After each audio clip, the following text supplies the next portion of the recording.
Shalom, shalom, bien-aimés de Dieu dans le Seigneur. Que la paix du Christ demeure avec vous.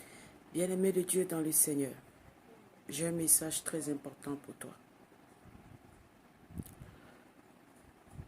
Déjà, je viens dire courage à tous ceux qui ont perdu des proches au cours du mois de novembre et au cours du mois de décembre. Je viens dire courage et que le Seigneur vous fortifie. Bien-aimés de Dieu, ces 2 derniers mois ont été des mois de profonde réflexion, de profonde méditation pour moi. Et il se fait que dans ces 2 derniers mois, j'ai perdu des personnes.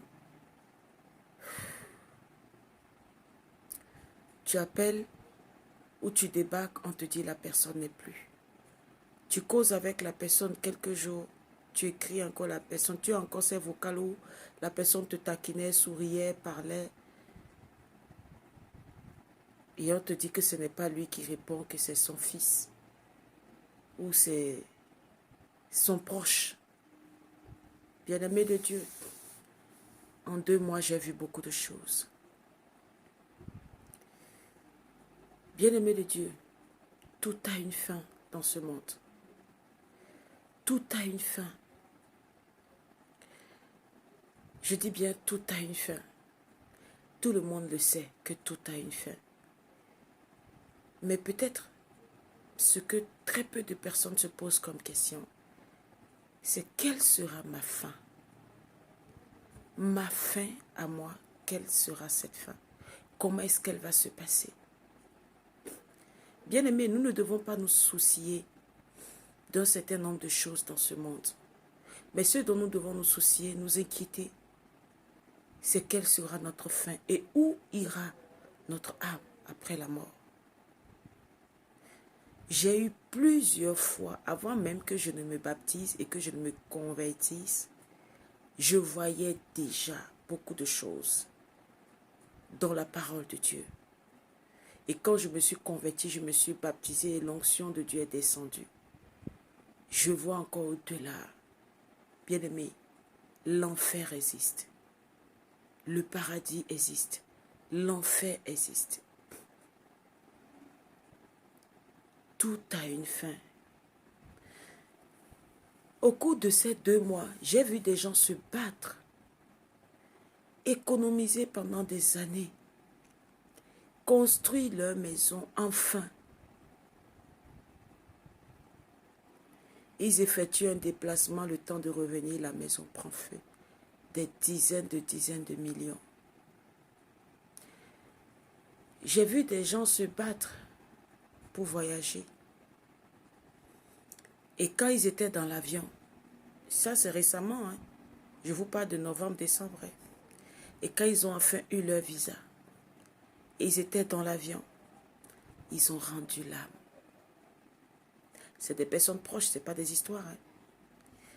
J'ai vu des gens, l'enfant tant désiré, les traitements sur traitement, ils ont eu cet enfant. Mais au moment de la délivrance, certains ont rendu l'âme, d'autres c'est l'enfant qui a rendu l'âme. J'ai vu des choses se passer ces derniers temps. Des personnes dont je n'imaginais même pas. Donc, si on me le disait, même en rêve, je vais dire non, impossible. Parce que j'ai tellement vécu avec ces personnes que j'ai finalement fini par comprendre la phrase qui dit « Le cœur de l'homme change ». Mais toi, prends garde à ce que l'ennemi ne trouve une faille et ne rentre dans ton cœur, dans ta vie, pour dominer ta vie, afin que tu sois un instrument du diable dans ce monde. Le cœur de l'homme change. On a vu des personnes auxquelles on ne s'y attendait même pas changer de camp et de direction et être tes ennemis. On a vu des choses en 2 mois. Je parle de mon expérience. Des personnes qui sont venues déguisées en agneaux. Mais c'était des envoyés du diable pour te détruire, pour t'anéantir, pour t'entraîner à un niveau où tu ne puisses plus jamais te relever, même ni prononcer le nom de Dieu et dire encore un jour que tu vas adorer Dieu. Moi, l'ennemi m'a tellement combattu pour que j'arrête d'adorer Dieu, pour que je renie Dieu, pour que je renonce à Dieu. Il a tellement fait.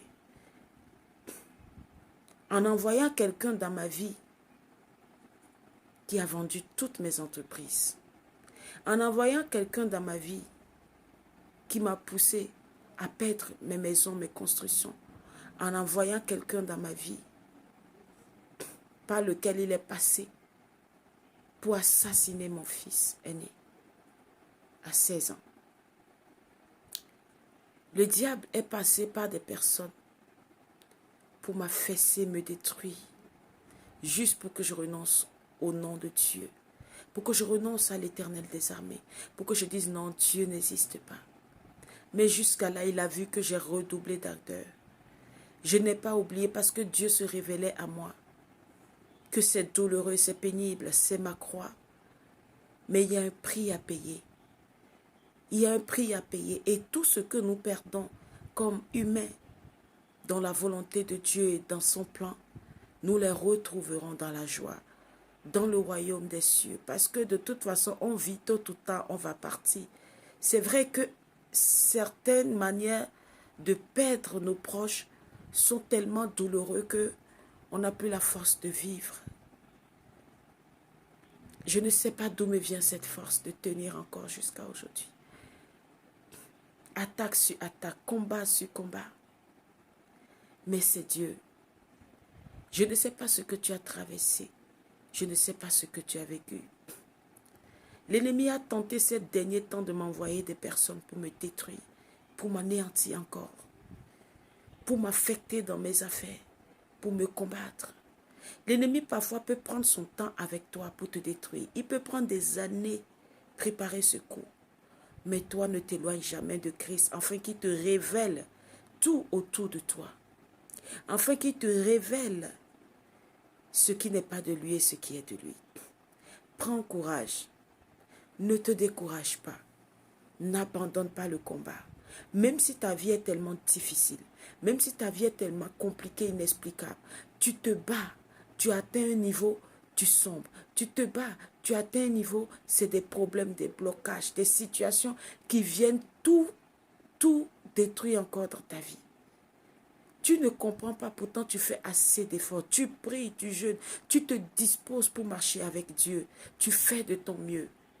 Mais ça ne va pas toujours. Il y a une fin en toutes choses. Comme Ecclésiaste le dit, il y a un temps pour pleurer. Il y a un temps pour rire. Et je proclame, prophétise dans ta vie au nom de Jésus. Que ton temps de rire, de joie, d'allégresse a sonné. Et que 2025 sera ce temps. Et que tout ce que tu as perdu depuis le ventre de ta mère jusqu'à aujourd'hui, tu le récupéreras en année 2025. À partir de cet instant même que je parle, je n'attendrai pas l'année 2025. À partir de cet instant que je parle, la parole de Dieu prendra effet dans ta vie. La vie de l'Éternel s'implantera, germera en toi. Et tout ce qui est mort dans ta vie reprendra vie dans le nom de Jésus. Et il n'y aura plus cette montagne, cette puissance, cet obstacle, ni familial, ni mondain, ni relationnel, qui pourra venir empêcher cela de s'accomplir dans ta vie dans le nom de Jésus. Il n'y aura plus cette montagne, ces blocages, ces malédictions qui auront effet sur ta vie dans le nom de Jésus. Peu importe ce qui a été dit sur toi, peu importe ce qui a été fait sur toi, à partir d'aujourd'hui, tu marcheras tête haute dans l'ombre de la vallée de la mort et tu n'auras aucune crainte parce que le bâton et la houlette de l'Éternel sera ton partage. Sois béni dans le nom de Jésus, sois dans la joie et dans l'allégresse et que la main de l'Éternel t'accompagne en tout dans le nom de Jésus. Sois béni. Amen.